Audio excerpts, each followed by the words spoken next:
Isipin ng isang sakit kung saan ang iyong katawan ay nagsisimulang magkahiwa-hiwalay mula sa loob.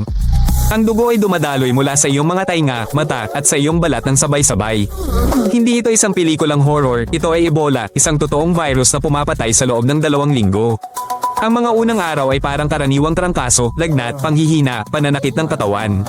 Sa tingin mo ay sinisipon ka lang. Samantala, sinisira na ng virus ang mga dingding ng mga daluyan ng dugo sa buong katawan mo. Sa ika-5 araw, may nagsisimula na hindi maalis ng mga doktor ang kanilang mga mata. Ang iyong balat ay nagkakaroon ng mga pasa at ang dugo ay dumadaloy ng hindi mapigilan mula sa bawat sugat.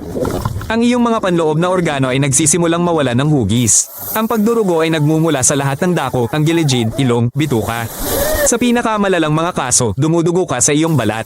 Gayunpaman, ikaw ay may malay, nararamdaman mo ang bawat segundo ng nangyayari. Ang kamatayan ay nangyayari mula sa pagkabigo ng lahat ng iyong mga organo ng sabay-sabay. Puso, bato, atay, ng sabay-sabay. Sa ilang mga pagsiklab, 9 sa 10 taong nahawahan ang namatay.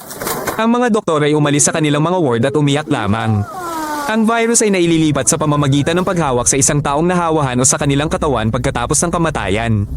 Ito ang dahilan kung bakit naglaho ang buong nayon matapos magpaalam ang mga tao sa isang yumaong kamag-anak.